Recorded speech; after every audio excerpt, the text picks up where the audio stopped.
Manchester United smashed 10 past Stoke last week with their first goal coming on 8 minutes, but barely 30 seconds had elapsed at Sunderland before Joe Hugill was into the box and onto the score sheet with this low finish.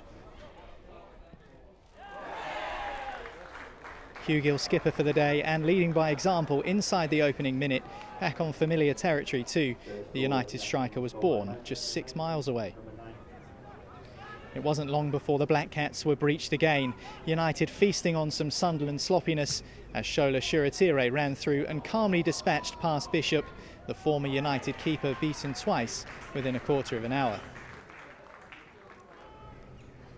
Sunderland first-team manager Tony Mowbray watched on from the stands. His side hammered Southampton 5-0 at the Stadium of Light just 24 hours prior, but now he was watching United dish out the punishment.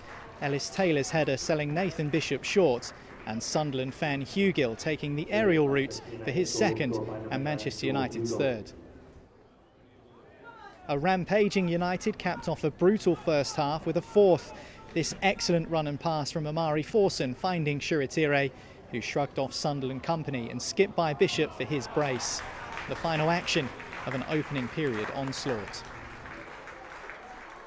Half-time did nothing to stop the barrage as just 2 minutes after the restart, Amari Forson ensured it was 15 goals in just 2 games for United's under-21s.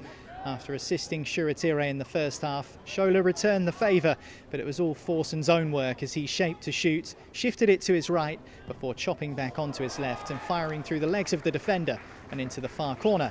5-0 United. The goals just wouldn't stop flowing at the Eppleton Colliery Welfare Ground, but this was one of Sunderland persuasion. Harry Gardner was on hand to finish from close range after Niall Huggins' wayward effort found its way through United's defence. If United were a touch careless with the first goal, there wasn't much they could have done about Sunderland's second.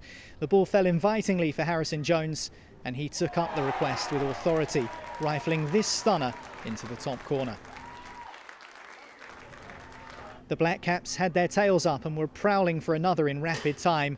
They found it with a third goal in just 4 second-half minutes when a ball across the face of goal left Eli Harrison scrambling, turned in by Michael Spellman on the line for 5-3. At this point, it was Sunderland the ones playing with confidence and purpose. United tried to regain control of a game they had an iron grip on, but another thunderous effort from distance, this time from midfielder Thomas Kiabi, meant the deficit was now just 1. United 5, Sunderland 4. They couldn't, could they? Sunderland sent up former United goalkeeper Nathan Bishop 5 minutes into a minimum of 7 in stoppage time to cause some disruption as they desperately hunted for an equaliser. But the Reds defended well and probably should have put the result beyond reasonable doubt with this breakaway. The backpedalling Bishop back between the sticks in time, and when Isaac Hansen-Aaron found himself with a chance to seal it, he couldn't call upon that Scandinavian coldness. It was a miss that proved costly as United's nerve would be tested to breaking point in the 8th minute of added time. Jewison Bennett reversing his effort into the net to complete a stunning Sunderland comeback. A bonkers game in Premier League 2 that finished United 5, Sunderland 5.